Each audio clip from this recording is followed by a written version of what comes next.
Hello and welcome to another episode of Zion's Finest. This, along with the Republic episode that we are going to be releasing on Wednesday, May 14th, is coming the day after the balance patch. And so we already recorded the Republic episode. This is the Empire episode. These two, we think, are kind of the headliners for the whole balance patch. Republic got a huge lift, and Empire is not getting quite as huge of a lift.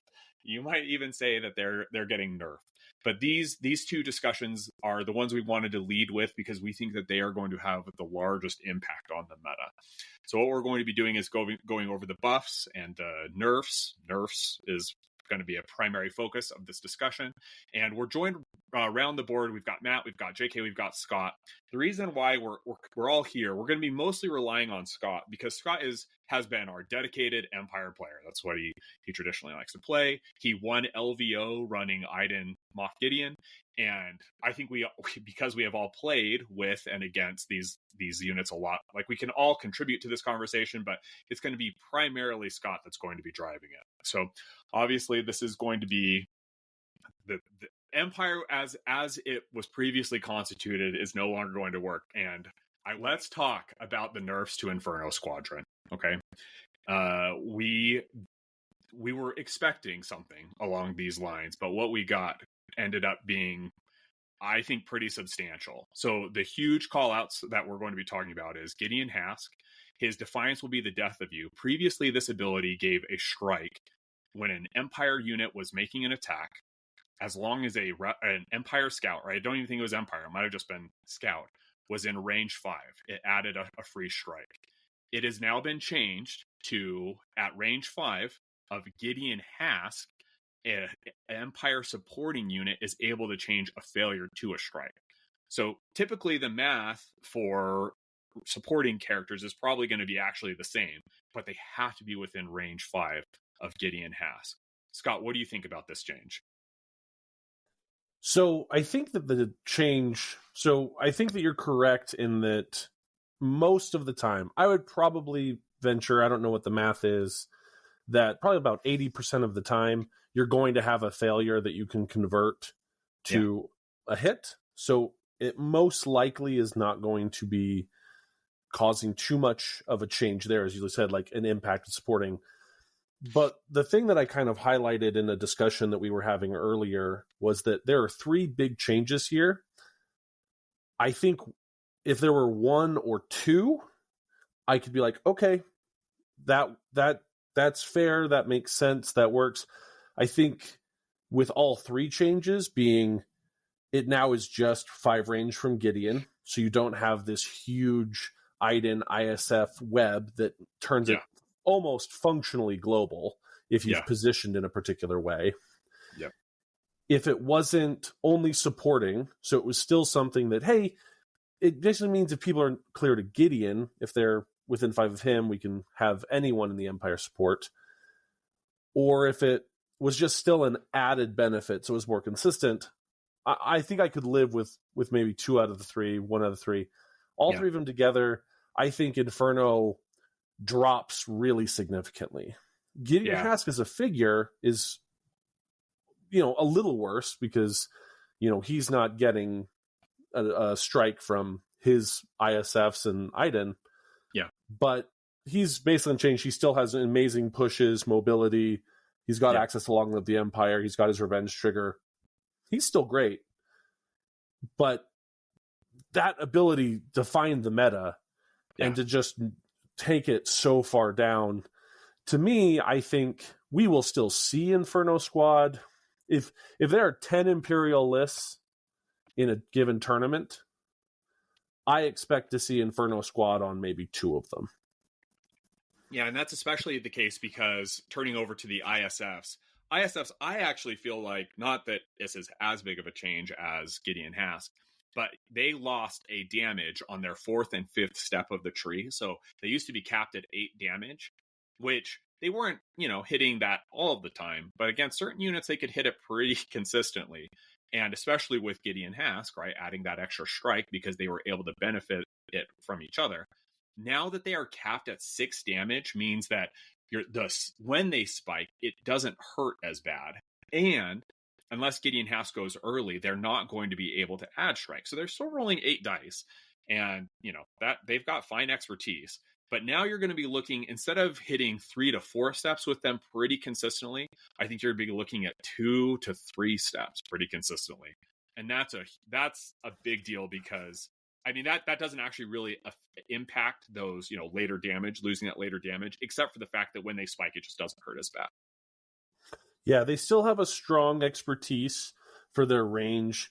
I think the fact that they took the damage away from the end of the tree, 2 attacks on one figure still has a max potential value of 13 damage, which is still pretty significant for a support. A lot of supports cap at 5 damage. So having that 6 damage, especially being later, honestly, if I get 2 attacks with the ISFs and I do 4 damage pin on the first one and 5 damage on the second one, that's still taking out, good point, like 75% of the field that's going to be coming out. And so they do suffer.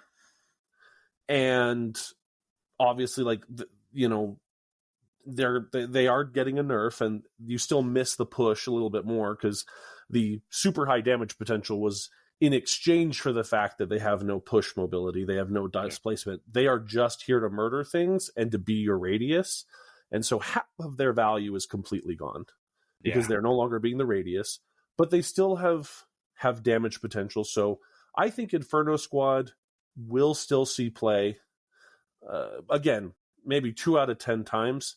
There are other things that I think you might want to slot in instead that are going to have more utility.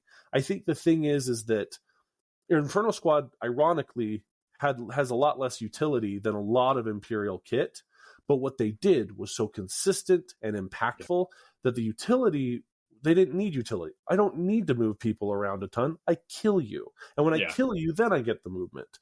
And so they're not going to be utilizing Aiden's ability as much because they're going to be killing less.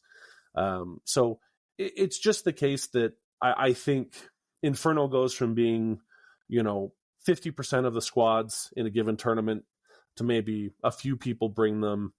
And I don't see them being super prevalent anymore. Well, one thing we should call out. So there are 2 things I wanted to say about this. One is that this change to Gideon Hask, it has such a wide impact because we think about it. He's taking the offensive consistency away from everybody that was able to take such good advantage of it. So Moff Gideon adding an extra strike makes him hit very hard. The Death Trooper escort getting an extra strike. He's rolling 9 dice. His expertise wasn't super good, but the idea was that, well, I'm rolling 9 dice and I'm getting this extra strike, I could just climb over a lot of things. Now that they're losing this strike, all of those things get worse, right? All of those things get worse. However, one thing to note is that Aiden is unchanged. She didn't receive any kind of a nerf or adjustment to her kit. And Aiden is still able to get 8 damage pretty consistently on 4 steps. And that was even often, like Aiden often would be doing that by herself without even needing Gideon Hask. So I agree with Scott. Like, I think that Inferno Squadron takes a huge step back, but I think it's one of those things where you should be very careful about pronouncing it dead, because Aiden is still an incredible primary. It's just that the consistency is not, as crazy as it was. Yeah, and to add to that a little bit, infiltration is still great. Oh, and I know the running joke for a long time was that, Empire just has to field 3 primaries because Gideon Hask is basically a primary in terms of that ability. And I used to rage about the fact that that ability was actively better than Hunter's Identity, right, in terms of what it brought. And I think that where it is now is much more in line with the most similar effect in the game, I think, is Cody's reroll. And the requirements there are pretty similar. I do think that the other call out is that while I think Aiden and ISFs are still going to be kind of stapled together because of their synergies, Hask's synergy is all now to Empire supporting units rather than being tied to scouts. And so he's much more splashable into other Empire lists. You can just drop him and run him with Death Troopers or Dark Troopers or whoever, and he's going to elevate those supports and still be a really solid secondary. Yeah, maybe. I honestly think we see ISFs and Aiden splashed elsewhere. I agree. Hask is a kit. is still very like a very good card. I actually think we see Iden paired with other things way more likely than we see Hask paired with other things. That's just my feeling in terms of kind of playing around with some of the new stuff and some of the other secondaries that are around. I could be wrong. That's just kind of my feeling on it. I think it's the case that Iden and Hask are the things that get paired. Like those things get splashed around and then ISFs get left behind. Just because the ISFs aren't giving you the bubble anymore and their damage is less, right? So, I think that they are just like, they're no longer able to do that thing that you need them to do. I think somewhat consistently, right? Where if they, because like what Scott's saying, they need to be able to hit 3 steps twice against clones in order to wound them now, right? Sure. And but you can still do the thing where like Iden moves everybody up and you control all 3 midline objectives from Act 1, right? You can still do a lot of that crazy stuff, right? Yeah, I don't disagree with that. I'm more to say that ISFs, I feel like they might have fallen on the other side of the line where it's like, if we're not bringing them for the Hask strike, it might be that we bring them more. We've put someone in there who's more of a utility piece, who's got shoves like Dark Troopers or, Death Troopers, or I don't know, like what it's going to be. Well, like ESTs. Or ESTs. I don't think that actually they can go with Iden and Gideon. There might be a era thing, but there's just an example that there are some other supports, Death Troopers, right? Yeah. Like if I had to choose between Death Troopers and ISFs, I would have always chosen ISFs before, but now there's no benefit to taking ISFs specifically because they don't provide any benefit. Gideon's thing is for any support, so unless my Death Troopers are elsewhere, it's all also this is all about Premier versus like am I bringing for sure? Because like maybe the Death Troopers want to go elsewhere, but if I was just gonna field a squad, I might prefer Death Troopers in that slot to ISFs. Yeah. But Matt's point is well taken. Yeah, I think it's good overall to vary up the configurations for Empire and create some interesting choices as opposed to just like you just always slam this thing. Yeah. And I think that like infiltrate plus consistent access to do like 8 to 9 damage and over across 2 attacks is still pretty damn good, right? Yeah. Like there's a lot of reasons to bring that, and then you added the out of activation mobility and all of the other stuff that's going on there.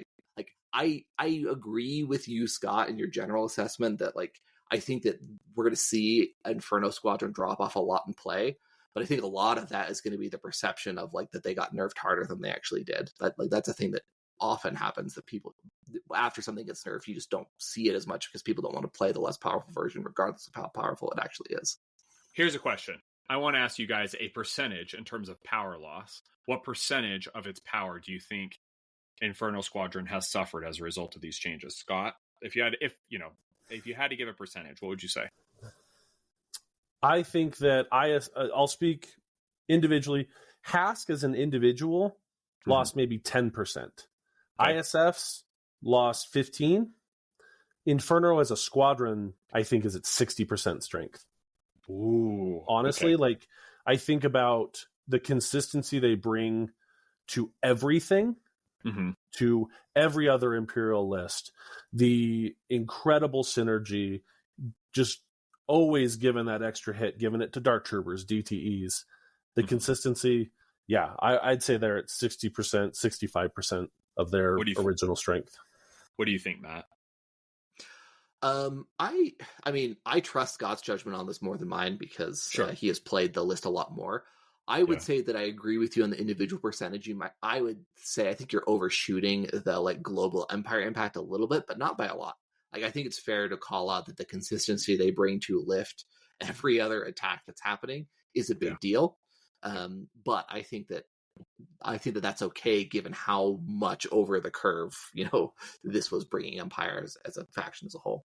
Yeah, I think my sense is that I'd put it at around 80%, but 20% is a huge loss, right? I think that is a huge loss. But also, we'll see, right? Like we want to test this. We want to test out, kind of running back these Empire lists that were good yesterday and 2 days ago and see how good they are. But because these are obviously large changes, but I think we'll kind of have to see so that we can get a sense as to how large it actually seems. One thing that is a big deal is that this change makes Hask Inferno Squadron, which was already kind of draw order dependent, even more draw order dependent. because now you want Hask to go early so that he can get up and, you know, establish that bubble. So I don't know. I guess we'll see. Maybe Scott's right, and it's more in the 60%. But let's move on to the other huge change that happened, and that was the nerfs to the Dark Troopers. So the Dark Troopers, they lost 1 health. They went from 8 health to 7. They still have protection. They still have immovable and immunity to pin. So they're still very, very solid with those stats. Their defensive expertise, however, took a huge hit. So you can see, if you're watching on YouTube, you can see in the top right, used to have their expertise was 1 for 1 block and a crit to a hit. 2 was 2 blocks and a crit to a hit. 2 to 3. 4 was 2 blocks and a crit to a fail. This was the best defensive expertise on any support in the game, better than most secondaries defensive expertise. It made Dark Troopers so incredibly tanky and difficult to deal with, especially because you couldn't force push them, you couldn't repulse them. Now they have Magna Guard expertise, which is 1 for 1 and 2 for 2. That's also Mandalorian expertise. It's totally fine, right? Like, that's totally fine expertise, but it is a far cry from where they used to be. So Scott, tell us how you think that this change impacts them. So I think that this change, and I think a couple of us, like Sean Piccone and I were talking about this and kind of debating with a couple people kind of about how much of a drop this is. So I think this is the biggest single nerf that we've seen. I think that this is way more impactful than the Inferno Squadron ones, partially because these are also nerfed by Inferno Squadron. By that nerf, they obviously still can do the fail to a hit, but with that, but they have to be within 5 of Gideon. The expertise being unchanged on offense, totally fine. One of the things about Dark Troopers losing the health is that they become equivalent to Death Troopers, which honestly, 7 health with protection, having played with Death Troopers, is still totally respectable for a support. Yeah. Absolutely fine. Mostly what it means is you're taking 2 attacks to wound Dark Troopers instead of 3, which is a big deal. That's a big deal. It's a big deal. The thing that the defensive expertise loses is that now it's possible. I think you're going to have one-shot potential, where one-shotting a Dark Trooper was you're going with your big primary, your Anakin or your Darth Vader, and you're kind of rolling well, and they're going to not roll well.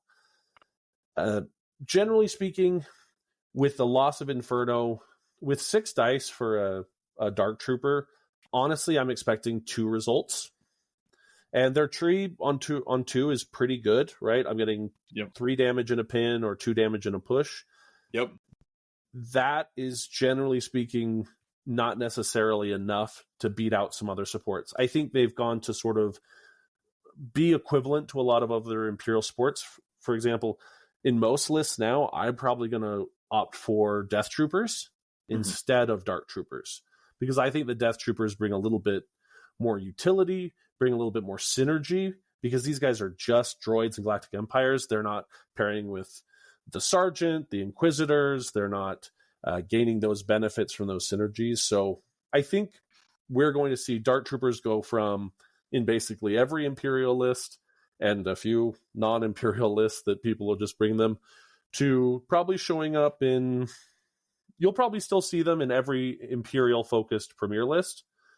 But I think, generally speaking, they're probably going to be used maybe 30 to 40% of the time, as much time as they were previously. What do you think, Matt? So I agree with that for the most part. Like, I think the loss in health is a big deal. I am going to quibble with the defensive expertise, because I think that it looks like a much bigger change than it actually is. I've been really vocal about this. So just to review this, in case you're listening on audio, previously they had on 1 step block, crit to hit, 2 to 3 was block, crit to hit, and then 4+ is 2 block, crit to a fail. So crit to a fail is huge, but you have to roll 4 expertise on 5 dice to get there. And so that is not happening super often. And if you actually run the math on how often a crit to a hit impacts how many steps an attacker gets to climb on their tree, it is it is astonishingly close to 0. It is like 2 to 3% of the time an attack, a crit to a hit, is going to impact the final result of the attack. And so if you account for that, at steps 1, 2, 3, they are exactly the same defensively. And the only time where their defensive expertise is any different is if they roll 4 expertise or more on 5 dice, which is pretty rare. So like, it is a nerf, but I think it is actually a pretty small nerf. I think the loss in health is a much bigger deal. And it does bring them more in line with other Empire supports, but I think they're still really, really good. I think their biggest thing about the drop is it lets other supports really get them. I think that was the thing about Dark Troopers that was really annoying, is my supports basically couldn't do anything to a Dark Trooper.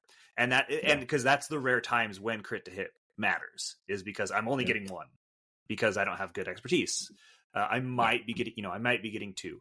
And it doesn't happen that often because Matt is right there. I just think the biggest thing that this does is it lets supports kill Dark Troopers, which is a big change. And I think they're still fine. I do think Scott overall is right that it throws them into the pack versus them just clearly leading the pack. So I will say that where the expertise change makes a huge difference is with revenge attacks. It does actually make a large difference. So if Princess Leia attacking into pre-nerfed Dark Troopers would be lucky to get 1 result, because she would probably have 1 crit and 2 hits and 2 fails, right? Would be a very average roll, and they would be able to very consistently shut that down. And now, there and like JK said, like with supports who are not generating a ton of crits, like I actually think that crit mitigation is a big deal in a lot more cases than you would think. I do agree that losing 1 health puts them in a lot more dangerous of a position. But like Ahsoka, so like when we were practicing and preparing for events, like I was playing Ahsoka Mandos. Ahsoka could not do literally anything to Dark Troopers. I mean, her attacks were functionally useless, because she would hope to get maybe 1 crit, which they would then turn off, and she would only have 3 total results, right? And typically, like, you're relying on crits in order to push through. Couldn't do it. And so I actually think that this is going to be a bigger deal in terms of what you're able to do against Dark Troopers on a more consistent basis. Yeah, that's where I'm at as well. And some of this is obviously a little bit more anecdotal, and obviously if Matt has run the math, then I trust the math. I don't know if I trust Matt to do math, but I trust the math.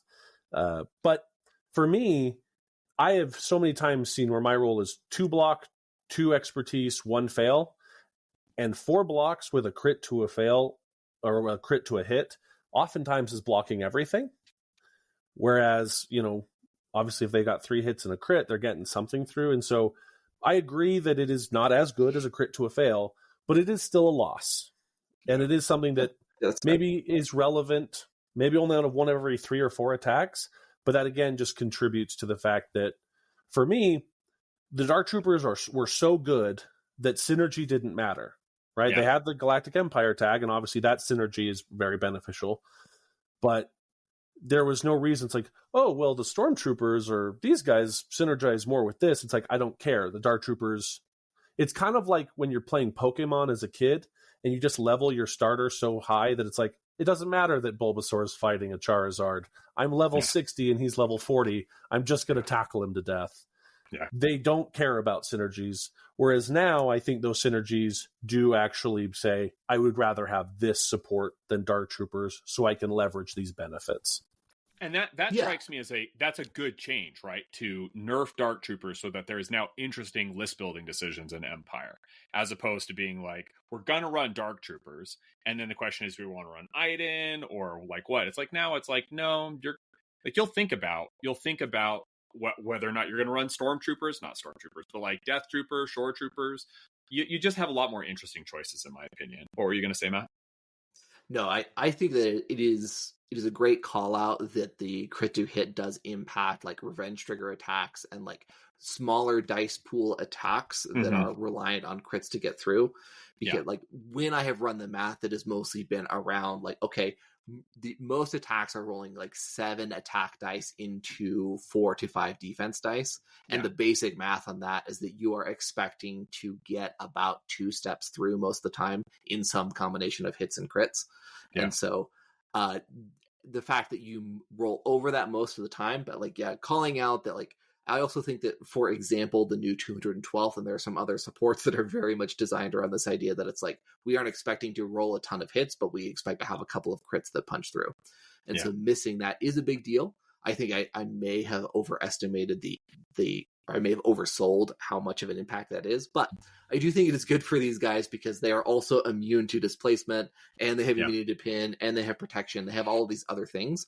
And so it pushes them more into a niche of like, hey, I want to use them in this context rather than just pound for pound, they are the best support I can put on the table in every context. Yeah. So I think we all agree that this is a huge change, right? There is no dissenting judgment with respect to that. This is going to have a huge impact on the Empire list building. Do we think that this makes Empire as a premier list, like, as all Empire, does this make it untenable? Like, can you no longer run an all Empire premier list? I'll say no. I'll let Scott go right after me because I know Scott's going to do this, but I don't think this takes it out. I guess I'd have to run numbers on what the other supports are, but worst case scenario, Dark Troopers are still decent at like they're above. They're probably still in the good range, and they have a force move. They have a coordinated fire strain that's going to actually go off now. You're actually going to use it instead of using Hask's thing all the time. And so there are still things that are going to happen because of it. And I mean, also, I think after watching Scott play with all of the different new toys that Empire got, I think Empire, it's not hurting. And I think this just opens up creativity and options in a kind of sad way. Yeah. Yeah. I was of the opinion that prior to the release of Krennic's box, to run an entirely Empire Premier list was suboptimal because there weren't enough supports and secondaries to be really viable. I think Stormtrooper Sergeant stock has gone way up with Death Troopers because I had an experience playing against Matt where it's like, hey, Stormtrooper Sergeant gets to roll 3 extra dice because we're in this proximity, as do my Death Troopers, my supports, and my secondaries. So adding 3 dice to these attacks is a huge deal. It makes them way more worth it to take. And so for me, it's still very viable to do an entirely Imperial list now because I can take Krennic, I can take Thrawn, I can take Vader too. You can still take Iden. You could take Veers. I think Veers isn't amazing, but I think Veers with Death Troopers and Shore Troopers and just a lot more trooper synergy, his stock has gone up. So you can play kind of I'm not going to call it an off meta, but a kind of like slightly weird lateral play that might confuse your opponent. So I think, it's still viable to do an all Imperial Premier. And that's especially going to be the case. Oh, sorry. Go, Matt. So I would actually argue that it is more plausible now because at least in my opinion, the number one factor crowding out the other Empire stuff, the Thrawns and ISBs and the Veers things and everything else, was the fact that if you put that down on the table against Iden plus Dark Troopers, you were dead and you were just going to lose. And so I think that with the overall damage output coming down, that creates more opportunity to run all of this other stuff, plus the addition of Krennic and everything else. Yeah, I think that's a great point, and that's actually a really great observation, especially because in addition to, so obviously we've gotten these are big nerfs for Empire. I don't think anyone's disputing that the scale. It's not. I don't think anyone in our group, at least, thinks that any of these things are unplayable, which is not what we would want anyway. But they're big nerfs, and I totally understand all the Empire players feeling frustrated that these things are hit.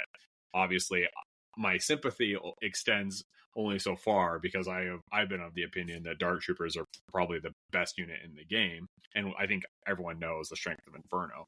But in addition to these nerfs, we're getting some pretty interesting changes. And let's talk about these changes are coming to the Inquisitors, who we've all acknowledged for a long time are in need of some serious help. Fifth Brother is the only Inquisitor who has seen consistent competitive play. Fourth Sister has seen like niche play, like one of our friends, Justin Chavez, his son Taylor, who is an incredibly good player, brought Fourth Sister to LVO, but she wasn't able to do very well there, right, into the Iden meta. And so we've been wanting these changes. I'm actually surprised because it didn't feel like the Grand Inquisitor got the substantial changes that I was expecting him to get. So they did change his ability. The temple records are complete. And what they did is, so now this ability reads, when a character in this unit is targeted with a melee attack, this unit may use this ability. The unit can change its active stance. Additionally, if the attacker is a force user, add 2 dice to the defense roll. This is a very cool ability. It does cost a force, and what it is, the change is that it is broken up now that you can you are able to flip your stance if you're attacked with the melee, and then you can, if it's a force user, you can add to the defense roll. I think it used to be if it was only if you were attacked by a force user were you able to do this. I still think like it's a cool ability, but I'm not super impressed by this. Did you guys feel differently? So I'm not impressed in the sense of like, gosh, Grand Inquisitor is going to be the new nuts or anything like that. That being said, it is a far superior version of what he had before in the sense that allowing to change your stance card, he's actually really quite defensive, right? He's rolling 5/6. He can roll 5/6 on either ranged or a melee. Both of his sides are perfectly respectable in terms of defense. You can get obviously on Makashi, you've got 1 to 3 expertise gives you 2, which is a big range, right? But like 1 expertise for 2 blocks is fantastic, awesome. Right? If you got 4 expertise, the 4 expertise is kind of bad. It's 2 block and a crit to a hit for 4 symbols. But on his other side with Gemso, I mean, for 1 to 2, it's a block, crit to a hit. For 3, it's a block, crit to a hit, crit to a fail. And for 4, you get block, 2 crits to fail, and a jump. Yeah, so very good. The fact that you can control which stance you're on when you're getting attacked and then add defense dice. So if I'm on Makashi and I'm going to get attacked by Kiadi Mundi, who's trying to push me off of a point, I go, great, I'm going to flip to my Gemso side, roll 7 dice in defense. I'm either going to brick 2 of his, a crit or 2, or I can maybe brick 2 crits and jump back on the point. Yeah. I think that's maybe a little situational and depending on the meta, but we've talked about thinking that diceless displacement is going to come up a lot more with the meta. I think we're going to see a lot more force pushy type people, Republic getting some buffs that's going to increase that meta there, which is why I think going back, Dark Troopers still have a spot because they are immune to that. And so I think the ability has a spot. I think you will probably, there's like a 50% chance you're going to use it during a game with him, maybe higher. You're probably not going to use it a ton, but I think it is viable. I also think it's the case. That's a great point, Scott. I think it is very much the case that this change is opportune in that if it is the case that the Republic Jedi are getting, they're going to be as good as we think they're going to be, then now the Inquisitor is kind of like, this is his meta, right? And that how they've changed the ability makes it so that he's going to be much stronger. They also changed his identity, again, breaking it up a little bit, where what it is now is when an Allied Galactic Empire character wounds an enemy unit, you refresh a force, and 1 Allied Inquisitorious character can heal. Then if the wounded unit was a force user, you get to refresh an additional force, and an Allied Inquisitor may heal, right? So it used to be that if you wounded a force user, I believe that it was, I think that is correct. Or maybe it was just that if an Inquisitor did the wounding, you got 2 force and 2 heals. Do you remember what that used to be? So the old version on this was when an Inquisitor wounds an enemy unit, 1 Inquisitor can recover 2, and then if they were a force user, you refresh 2 force. Yes. And so now it's split up, so you always get 1 recover, 1 force on any Empire, and then you get extra if it's if they were a Force user. So it's a huge upgrade. That is a huge benefit. With respect to his stance cards, so they made no changes to Makashi, but they made Gemso much better in that they vastly improved his lightsaber throw. So it used to be, if you can believe it, that his Gemso lightsaber throw, his melee attack range 4, was 4 dice. They gave him 2 more dice. In addition, they gave him dashes on his expertise. So his ranged expertise is 1 expertise is strike and then a dash. 2 to 3 is crit, strike, dash, and then 4+ is 2 crits and a jump. That is that's obviously fantastic. So much better getting 2 additional dice. But having the ability to dash around where you've got a shove on 1 and a reposition on 2, it's kind of like, he's got Shock T maneuverability with the ability to, if you can get 2 steps, he's going to push, he's going to reposition, and he's going to be able to dash. I am hugely impressed by that. What do you guys think? I think that, first off, coming back a little bit to Temple Records gets a little boost from clearly you were a poor student getting better, because you are consistently expecting Force Refresh again. Whereas it used to be like, I'm hoping that I maybe get 1 Force Refresh all game, and this time you're probably getting 6, right? Great point. I also think, kind of side note, but Secrets Uncovered got a boost that is not being talked about. It's rangeless now. So getting to throw that I didn't realize I don't that. know. Yeah, First Contact, where you're halfway across the board, is a little bit better. It's still 2 Force. That's expensive, but it's a little bit better. I think that's a great call. Yes, out, JK. Yeah, he's not going to set the world on fire, but when we talk about the next 2 changes, I think we got ourselves a stew going here, a Inquisitor stew. Oh yeah. Well, it's interesting because JK, that's a great point. I think one of the highlight things here is, he's so mobile in the sense that he and an Inquisitor are getting to dash at the beginning. Yep. He can attack at range 4. If he gets 3 steps, push twice, reposition, but even just 2 steps, as you said, push, reposition, and a dash. So that's movement. So you got 2 advances worth of range and 2 dashes worth of range, and a push, like a little bit of push. That's anywhere on the map. That's hugely mobile. So that's going to be a huge piece. He's very defensive. And the thing that I just think is wild, because I just noticed this, is one of the things with like Ahsoka's ability, because his new identity is very reminiscent of Fulcrum Ahsoka, right? Where you can wound and conditionally you can get an extra force of this. The thing that is different from him and basically every other Force Refresh ability, and correct me if I'm wrong because there's some, but I'm like, Grievous, he has to wound. Jango has to wound a secondary or primary. Ahsoka has to wound a secondary or primary. His is global. It is any Empire, and it's any unit, support, primary, or secondary. And so let's think about like how many wounds we average in a game. 3 to 4. Yeah. So if I told you I have an almost certain guarantee of 3 to 4 Force Refresh, that is probably the best Force Refresh in the game. It is the most consistent. It is the easiest to access. I mean, I've oftentimes, especially with like really killer lists, you're hitting 5. I mean, how often are you refreshing 5 Force? So such a huge piece there. Probably even a better Force Refresh than Dooku's, where it's all about your opponent wounding you and you get that back. I think that makes Secrets Uncovered. Secrets Uncovered is still not amazing. Yeah. JK has a great point on the First Contact piece, but I'm way more willing to spend 2 Force if I know I'm going to recover 5 or 6 in a game where I'm being very killy. Great point. The only close is CAD, right? CAD has 2 from Bounty Hunters, which you're going to load up on. But yes, I agree. Yeah. I think this change of the perma refresh is just so awesome. Well, remember also that Anakin is getting a Force refresh now when he wounds anybody. So, and then the additional things that his identity gives are conditional if you wound a secondary or primary. Yeah. But what was that, Kenny? He wounds. True. Not point. Not anyone in his list with the Empire attack. Great what point. Were you saying, Matt?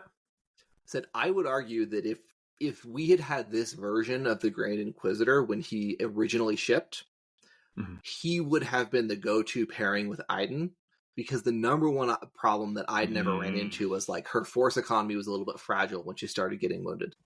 And to be able to say every time I wound you, I get force back, like that list would have been so much worse. And I think that like this opens the door so much for Empire. I think it's great for like Thrawn, who is starting with low force, to have a little bit more economy going. Like, not every Empire list is wanting to play a super aggro style, but getting lots of force refresh when you kill stuff is a big deal. That's a great point, Matt. I think if you are a person who wants to play Empire, all Empire Premier, and you put the Grand Inquisitor as he is now as the center of that, I think you're not going to have a bad time. Yeah, that's really interesting. Okay, well, let's turn to Reva and Fifth Sister, because these changes kind of go part and parcel with the Grand Inquisitor. Yes, I said, sorry, I have a Fifth Sister there, but it's Fourth Sister. Freudian slip, because Fifth Brother is still the best. But actually, I don't know if that's true. Third Sister is really good now.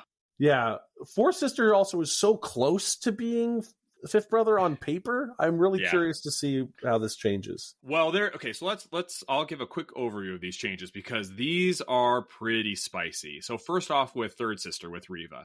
So Reva has been awful. Like, she was awful in every way. Like, just a bad unit. And people who ran her quickly learned how bad she was. They have made some huge upgrades to her kit without really, the only one I would say, well, so I guess let's just go over them. So with Call the Hunt, this is an active ability that she has. It's a new ability where she gets to choose an allied Inquisitorius supporting character. The chosen character may dash and then may make a 5-dice attack.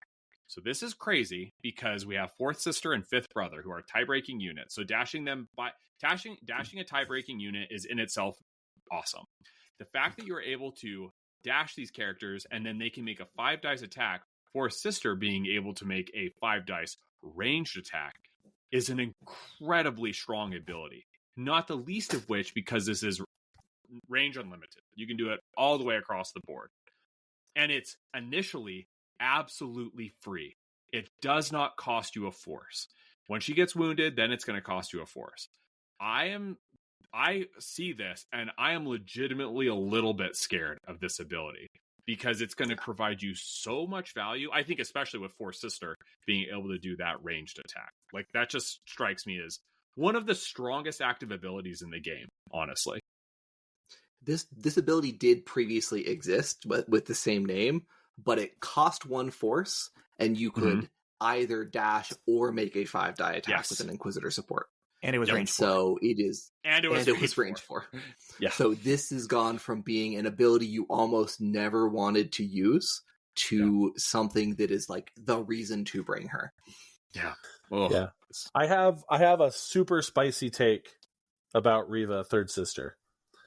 I think with the additions of these abilities, the improvement of her expertise offensively, the really good improvement of her defense and defensive expertise, I honestly think she is now as good as the Death Trooper escort. Ooh. In her context. Yeah. The thing that I would say maybe puts her slightly below or keeps her from being better is that she doesn't have a ranged attack. Yeah. But she is so much more defensive than the Death Trooper escort. Yeah. She is arguably just as, if not more, offensively effective, because she's got 2 pushes on 3 with 4 damage. Yep. Probably 5 with her added extra piece here. Yep. Right?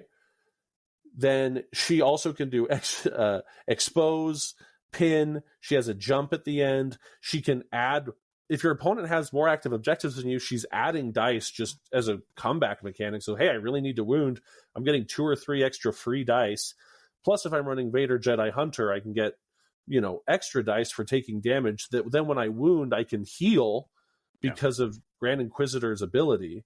Like, I think these guys, the thing that I'm most excited about with Empire is playing Inquisitors because of this. I think Inquisitors are going to be really, really highly tuned because you are playing, most likely, you're playing with 6 figures instead of 8. Yeah, let me just quickly highlight. So Scott noted the Your fear betrays you. They totally changed that ability. It used to be when you made an attack, you could remove conditions from your opponent in order to add additional dice. That was a stupid ability. It didn't work, and it was terrible. They changed it. Now you can re-roll dice based on the number of active objectives controlled by an opposing player. If that is just one, it's free and awesome. But most of the time, your opponent is going to control 2 to maybe even 3, right? Depending on the mission that you're playing. That is an incredibly good ability for free. That's a free ability. It's reactive. But like Scott said, her defense is way better. So with her, they improved her offensive expertise, changing her hit to a crit on 1 to 2. Just she doesn't have a range attack, but her melee offensive expertise is better. They made her defensive expertise better, going from 1 to 2 is 2 blocks instead of, I think it used to be 1 to 3.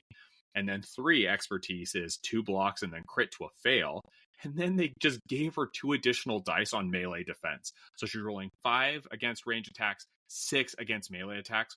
Riva's gonna slap, and she is gonna be hard to deal with, and she's gonna have super dynamic activations.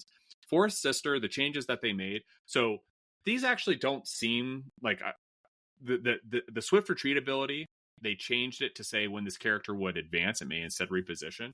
And then they gave her a very solid ranged attack. It's a 7 dice range 4 attack with good expertise. 1 expertise is a crit. 2 expertise is a crit and a dash. 3 expertise is a crit, a hit, and a dash. I'm just like looking at all of this and thinking, these guys are going to be able to take objectives. They're going to be able to do high damage. They are more defensive than average. Yes, you are playing characters down. But like Scott said, like, it's not that I'm like getting on the Inquisitor bandwagon, but these guys are going to be good. Like, it feels like these guys are ready to roll. I'll add that Third Sister also got a health. And remember that playing under the GI, you're getting 1 to 2 heals per wound. Yeah. And that seems pretty good. Yeah, Fourth Sister is I don't want to say it's unremarkable, but it's a perfectly fine little buff that everything else around it gets buffed. And she's perfectly fine. Like, she wasn't so far below the fifth brother that it was stupid. It's just that she was so far below two body supports that it wasn't worth it, right? That was the big issue. And you know what? It's gonna be it's gonna be. Yeah.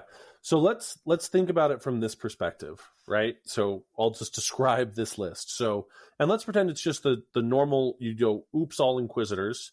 Yep. Right. So you do Jedi Hunter Vader. Yep. Grand Inquisitor, Reva. You could do Bosk or Stormtrooper Sergeant, depending on whether you want, a more important activation or you want to give advances out to Fourth Sister and Fifth Brother. Yep. Then Fourth Sister and Brothers. So you have probably the best force regeneration in the game, 2 heals per wound, the ability to take 2 damage to add 3 dice to any melee attack. You have 2 sources of diceless displacement costing 1 force and 2 force respectively.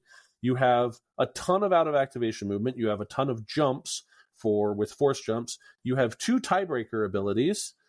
And then you have the ability to also now, which is an increasingly rare ability in the game, do functionally coordinated fire expose. Great point. I forgot about that. Yeah. So Four Sisters giving you pin on coordinated fire, and Fifth Brother's giving you expose, which hasn't really been useful because he doesn't run with a lot of extra Inquisitors, but now he's going to give it to everybody. That's a great point, Scott. And calling out that Call the Hunt used to, like, one, Reva was bad, so you would never play her. But now Call the Hunt is free, and so you can reposition one of those Inquisitors to line up that enfeeble trigger before Reva makes an attack. Great point. I think the other list that really comes to mind with me on this is you run Moff Gideon with the Inquisitors. Yeah, and maybe even you put Ezra under him, and then you run Dark Troopers, and then you're only down 1 body, but you have 3 tie breaks, and then a whole bunch of impact on stuff. That seems really, really solid. Absolutely. Yeah. And you also, Moff Gideon is giving all those melee attacks 1 extra dice when they're on a contested objective. Yeah. Ugh. Then Reva will get to reroll. Oh, man. This is I think that this is going to be not like, again, not a meta breaker, but I think that this is going to be very strong, especially because I think this is going to be very good against Republic, the Jedi, who we all think are going to be very good, right? And so I just think that these guys are positioned to do what they are wanting to do, which is take down Jedi. And I'm super excited for it. I'm not even like, I'm a little nervous about how strong it's going to be, but like good nervous. Like, oh, I'm really glad like that Reva is getting these changes because she absolutely needed them. Yeah, I am super tempted to make a premiere list that is Grand Inquisitor, Reva, Force Sister, Jedi Hunter Vader with Bosk or Stormtrooper Sergeant and Fifth Brother, and then do Anakin Cam as the other half of that. So that because you can't do Anakin. Oh, that's right. You can't do Vader. Anakin with Vader. But I could do like Moff Gideon, and then do Anakin Cam and just go like, cool, like have those be the two halves. Yeah, feels good. Let's actually talk about that because so Vader, we talked about this in the Republic episode, but they did change Vader's identity to make it so that it is only for Galactic Republic or Galactic Empire. We know the Galactic Republic list that Vader has been in. He goes with Cam. He goes with these Jedis generally. As long as they have access to heals typically, or, are above average durability, they are able to take advantage of Vader's dice. I think that it is also the case that, but it's tough because for Vader 1 in Republic, because Anakin is getting such a huge buff, it's going to be really tough, I think, initially for Vader 1 to find a place there. Not that he might not eventually slot in, but that, and at the very least, initially, I think we just won't see him in Republic. But in Empire, especially with this Inquisitor list, you are dealing with some serious, you've got out of activation movement, like Scott said. You've got coordinated fires that are very strong. You've got tie-breaking units, and you've got the ability to just really pump out the damage with your Hatred Makes You Powerful. So I don't know, I think my initial thought is to run Moff Gideon and Inquisitor, like Matt was saying, for tie breaks and for the additional strike. But I think Vader, if you're like, no, I need to really amp up the damage to 11, this is going to be like how Vader was when he was initially released. I think he might find a list kind of like that with the Inquisitors. What do you guys think? So for me, I think that of all the nerfs and buffs, this might be the least impactful. Yeah. For him as a figure in terms of his viability, because really the person that this hurts is Obi-2. Oh, yeah. That's really who this hurts. Like, because, I liked running Obi-2, Bar-2 and getting to do it. But, like, most of the time you were running Galactic Republic or Galactic Empire with him. So, like, cool. 90% of the time he's still doing the same thing. We just have these other cases that we're probably not running those things anymore anyway for other reasons. Yeah. I personally would rather run him with the Inquisitors, and here's why. Moff Gideon is not an Inquisitor.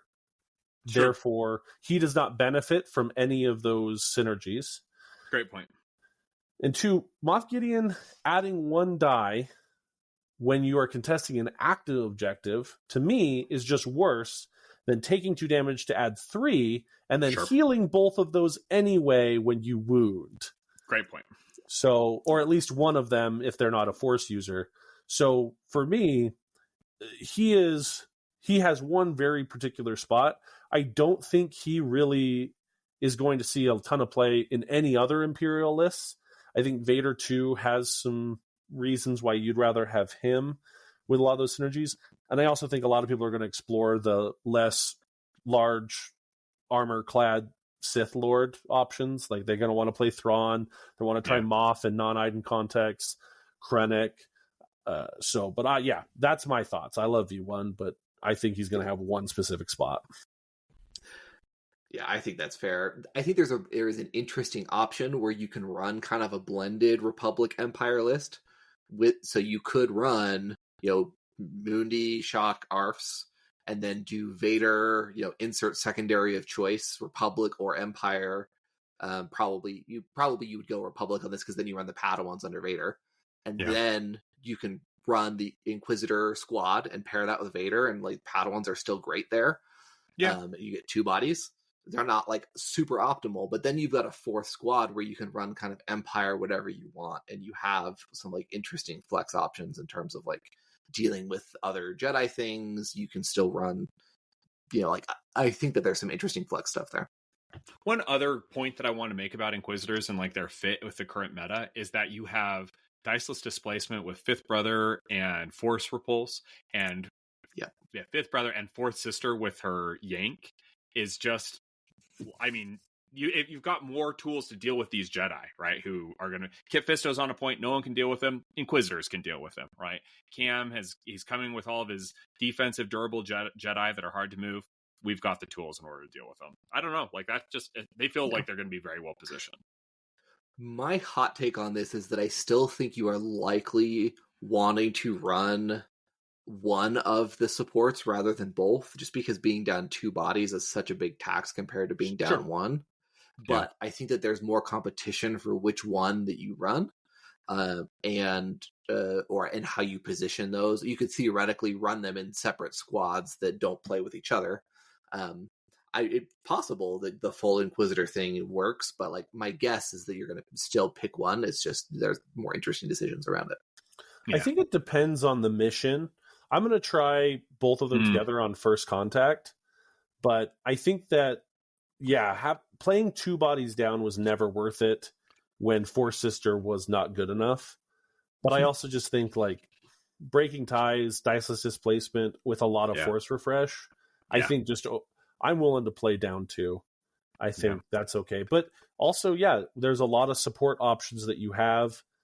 And, one of the things I think Inquisitors are like a murder list, but also a control list. Yeah. So they like do both of those things. So you could easily put in Dark Troopers. You could put in Death Troopers to just follow Vader and the Inquisitor around and give them cover and make them even more defensive. Yeah. You could do a lot of things. Yeah, that's not crazy. It's going to be very interesting to see how these guys shake out. But okay, let's close. It's kind of last but not least. It is actually kind of least because, they made some big changes to the Elite Squad Troopers. But the reason why, this is not as big of a deal is because the Elite Squad Troopers right now, they're era locked. They're really only able to go with Crosshair in the Imperial faction. I think that's true. They're able to go with other primaries. Like they're able to go with apparently now Cad and Hondo, but also... They can go with Vader 1 too. Hunter and Vader 1, right? Like they're just a lot more limited in terms of where they can go. But they did make big changes to their card. They took away their Coordinate Fire Expose, which is a phenomenally good ability. But very interestingly, they replaced it with 2 supporting fires. One is Supporting Fire Hunker, which is extremely spicy. Like that just feels like a very, very good ability. It's not as good as Expose. It's a very, very good ability. And they also gave him Supporting Fire Heal, which I think is less impactful. But I don't know. Those 2 are big changes. And they also just gave them better expertise. Their expertise, they used to have the 2/12 expertise, and now they still have the 2/12 expertise. It's just vastly improved, where 1 expertise becomes a hit to a crit, 2 expertise is a crit, hit to crit, and then 4... That's 2 to 3, and then 4 expertise is 2 crits. They have the same tree, but with access to an easy focus and then sharpshooter, they, like the 2/12, and Cody's rerolls, are going to be consistently, I think, able to climb that tree. And so, they're and at the very least, they're definitely going to be able to be hitting those 2 to 3 steps, I think, pretty consistently. So I don't know. Like, I don't know if I would call this. I would call it a nerf, but I don't think on the whole, I'd call it a nerf. I think I'd more call it a side grade. What do you guys think? I would call it a slight buff. Like coordinated, I guess like Coordinated Fire Expose is really nice, and it's like the reason to take them. That being said, Heal and Hunker is also nice and better expertise. I think that now they stand basically on the same level, probably a little bit even better than the ISFs. Yeah. And so if we use ISFs as a marker, it's like, they're really good. I think there are 2 things here that they could have changed that would have made a huge difference. And like, it doesn't require changing any numbers. One, obviously we talked about era changes. Just give them some flexibility. Yeah. Like, I actually don't think the Coordinated Fire Expose loss is huge for what's his name that snipes people, Crosshairs. Crosshair, yeah. I think he's still really good at killing things. Yeah. Obviously, he is worse without it. Like, I'm not going to say it's not an impact, but I honestly think that if he was not airlocked to be with freaking Firebrand and have that as one of his few... To be fair, I guess I think he also could take Reva, which now Reva's awesome, but again, she's really synergy specific. I also think, and I don't understand the design ethos here, and maybe it's just, well, we don't want everything to work together.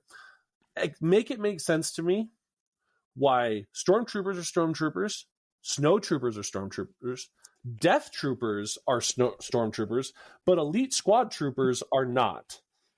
Like, I'll take ISFs because they're like special forces, but death trooper, I would be fine if death troopers weren't stormtroopers. I mean, I wouldn't, because I'm really happy that they are, but thematically, it doesn't make sense why these guys aren't, because you can take them with consideration. Right? I know, but here's the thing: they need to put it there to balance them, because you could take these guys as is under Krennic. Yeah. But that doesn't do anything because they're not stormtroopers. Like, you could do a little bit with it, but all the synergies that you want to build around Krennic, I mean, with someone like Veers, you would want to be able to bring a stormtrooper. And so that's my thought. I think they're going to see as much play as they did before. Which is not very much. Almost none. So a couple thoughts about that. So one, speaking to the tag thing, there are silly things like that around. Both Rex and Cody are clone troopers, but they don't have the trooper tag. They just have the clone trooper tag. And so they don't get synergy with Plo in that one window. I think that it is definitely worth calling out that everything in the Krennic box is cross era. And so the squad troopers have a little bit more overlap. I think that Empire is not really going to miss the coordinated fire expose, because before now they didn't need it because I was just going to kill you anyway. Yeah. True. And so there was no real priority for that. But here's the other thing that I need to call out, because I just realized this. Guys, Vader 3 has the Inquisitorius tag. He does. And so you can run, say, Krennic, Vader 3 with the elite squad troopers and pair that with Inquisitors, and you've got some pretty spicy stuff going on there, I think. Now we're making a stew. Yeah, exactly. I was going to bring that up as a possible thing with. I was going to talk about it during the V1, but then I realized it wasn't really part of the V1. It's just an issue that V1's going to run into. Is V3 adds a lot of spice to it in terms of controlling objectives. Suddenly you're now breaking ties on 2 different points because he can range 3. Interesting. There's a lot of those little things that are going to come about, and I think the ESTs can absolutely have a place there, and especially if you're trying to stretch out Inquisitors a little bit more. I think there's something there. That's spicy. The other thing I'll call out, we spent a lot of time in the Republic episode singing the praises of the 212th. These guys are a near identical chassis. They don't have coordinated fire pin, which I think is a step in favor of the 212, but they do have access to actionless focus, and they have one more die in their base pool. So they just get to roll 9 dice for a force. They get a dash for it. And so they're going to be spiking and doing a lot of business there. And if you put them on the table with Hask, that's going to be pretty similar to what we have talked about in terms of hey, Cody plus 212, which has the potential to really tear things up. And so I think these guys have been in the shadow for a while because everything they offered, Iden just did better. I think the era tags are still a little bit awkward, but Krennic is helping, and the Inquisitors are helping too. I think I think that we are likely to see these guys spike up and become a little bit more played as the flexibility has grown. It's interesting because I do think it is the case that with the weight of the meta being taken off from Iden stepping back a little bit, I could see that. I mean, it's kind of powered by Krennic in the sense of being 9 squad points. I don't know. That's a really interesting thought. I think that, our take with the whole Empire fixes is that obviously huge changes to Inferno. The list gets hit. Big changes to Dark Troopers in terms of their losing durability, which is a huge deal. But these Inquisitor changes, I think everyone is really excited about, because I think we knew pretty soon that the Inquisitors were not good. And it's really awesome to have, what AMG taketh away, they giveth, in that we're kind of losing this aggro sub-faction with Inferno and, Inferno Moff Gideon or Inferno Vader 2. But then we're getting this Inquisitor, effectively like we're getting a new Inquisitor box, right? In terms of the revamp, I think is substantial enough that we can consider it that. And it's going to be really fun to see how, I think it will be a lot more enjoyable actually for Empire players, because they're not just running Iden Plus. They're going to be running, Inquisitors. They're going to be running Vader 2. There's just going to be a lot more interesting Krennic and Veer stormtroopers, right? Yeah. I will say, as an Imperial player, I loved Inferno Box. I loved running it Moff Iden. I had a lot of fun doing that. It feels amazing. It's a great list. I have zero complaints. And my fun toy was made worse. Yes. Because all the other kids complained. But I 100% am grateful for the nerf, in the sense that I was sick of running it. It's all it was one of those things where going to tournaments was not fun, because it's I want to experiment and try other things, but I feel locked because I want to do well, and I don't want to just take stuff that's going to get crushed if other people run it. And I also don't want to make the game less fun for people who are in that same boat that want to run other stuff and don't feel like they can. So I'm really happy for what it's going to do for the meta. And then just also, I think it opens up a lot of possibilities for stuff, because it doesn't now have this, you must be this tall to ride hanging over it. Yeah, absolutely. I think it is a hugely positive development. And there are so many changes that has taken place. There are so many unknowns going forward. It's a very exciting time to get to try a bunch of new things and see what's going to rise to the top. And I think even while we're looking at the Jedi rays, which I think we can all agree is there, they're great right now. This Inquisitorius thumb down that is just going to say, "Oh, you're only running Jedi list? Well, I have these guys that are going to fight back a bit on it." And it's giving that little bit of balance that I don't think has been there as much in the past. Whether or not it actually really pushes back, of course, we'll have to see over time. But the nice thing about the Inferno box is they're not running the Inferno box. As much as nerfs hurt you also have to remember it hurts the other player as well, which allows you to do different things and you to do more fun things. And so, yes, it Inferno was fun. It was just fun. Yeah. It really was. And I know it sometimes wasn't fun to play against, but you're rolling forward, you're getting to move a bunch of people, you're taking these huge shots, but it's also fine to move on, and we get to run a whole bunch of different stuff now.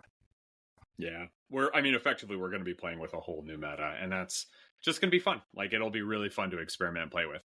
We have recorded our Bounty Hunter episode. That is going to be releasing sometime, we think, in the next week or so. We're also going to be recording episodes on the Separatists and on the Rebels.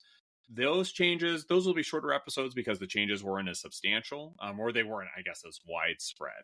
And so, but we will definitely be talking about those. We want to encourage everybody to join the Slack, hop on the Slack, join the discussion. We had threads for everything going on, hundreds and thousands of messages were being sent. We're having a ton of fun. Join us, rate and review the podcast, like and subscribe on whatever outlet you are using to watch this. But we love you all. Have a ton of fun. See ya.